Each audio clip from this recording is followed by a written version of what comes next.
Yep, that's us. And this is Comic-Con Cape Town 2024. And that is Veronica Taylor. And thanks to this awesome guy called Calvin, we got to interview this voice acting legend. All right.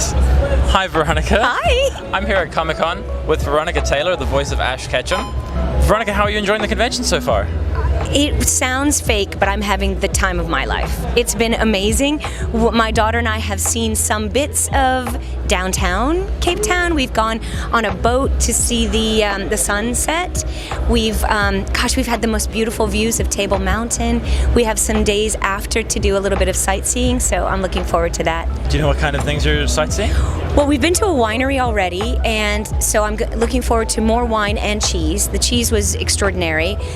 All of the people I've met so far here have been just amazing, and so I just look forward to kind of reaching out and meeting more people. That's great. It's a very different convention from Comic-Con Africa. How are you finding the difference?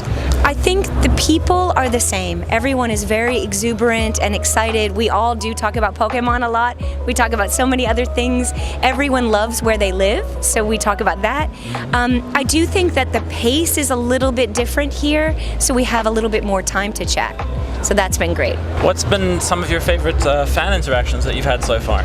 Oh my gosh, I never thought that I would get to South Africa, and so many people that I've met said, I never thought I would meet you. Yeah. And so that has been just great. I think no matter where you are in the world, Pokemon just, it touches something so deep, and that the fact that we can all be on the journey as Ash, and then that we meet here, it just takes everybody back to being 10, and then even I've kind of grown up with the show too, so to relive those memories, that's been great.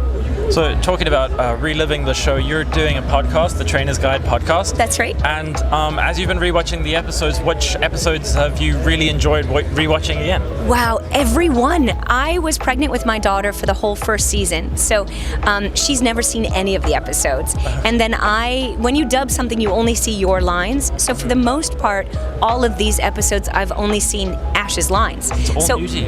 In a way it is, and I have never seen the full Team Rocket scenes.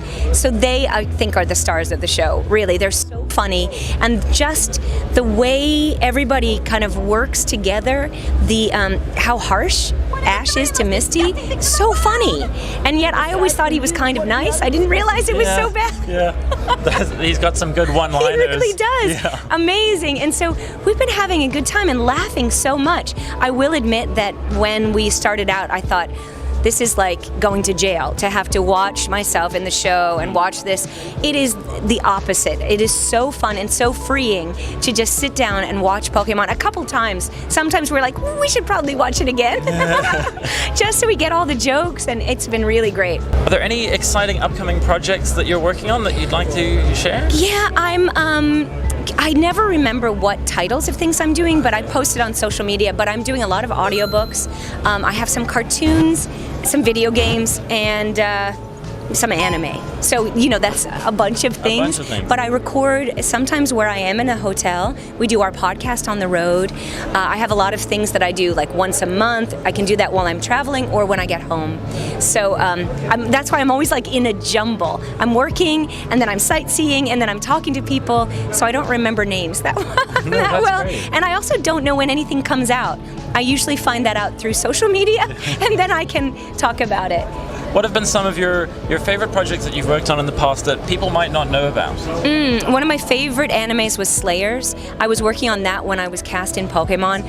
I loved that show so much. I'm doing Sailor Pluto, April, and Ninja Turtles. I really love that. There were so many kooky anime titles throughout time that a lot of people have been kind of finding again, that I was like, oh yeah, I worked on that, like Captain Tyler, or I don't know, just all these crazy things. Berserk, that's right. Yeah, crazy.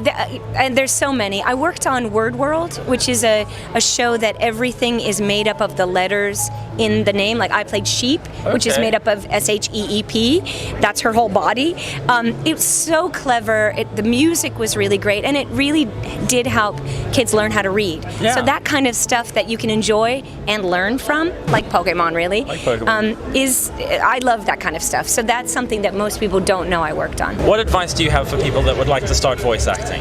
I think, like Ash, train. So I did every play I could when I was in elementary school, high school. I went to college and grad school for acting. I did a lot of theater. I think whatever you want to do in life, if it's acting or being an artist or a musician or a brain surgeon, you need to get your training so that when an opportunity comes, you can just say yes and have some confidence that you know what to do. You have the tools to do it. So that helps. Take a class. You can get experience then reading in the library, reading children's books that you can narrate and do little characters throughout.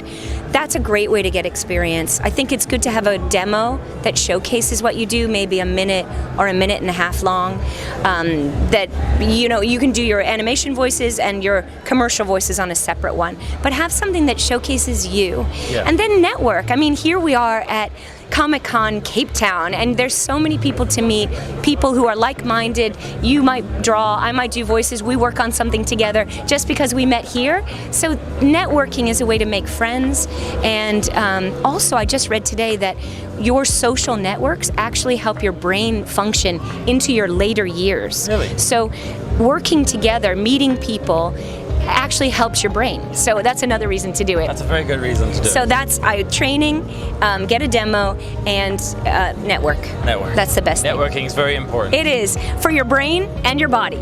Thank you for being on the interview. I'd like to give you this comic that we've created. And no way! We've put a shiny Chansey on there, and that's a little coin from our YouTube channel. Wow, thank you so much. This is really cool. Thank you. Thank you. My Thank gosh. You so I will hug you after we go off camera. Okay, that's fine. Could I ask you, as Ash Ketchum, Yes? to say why not like and subscribe? Yeah, I mean, why not like and subscribe? I don't know what that means. I've got a Pokédex, but I don't have to do anything but turn it on. But you know what to do. Like and subscribe.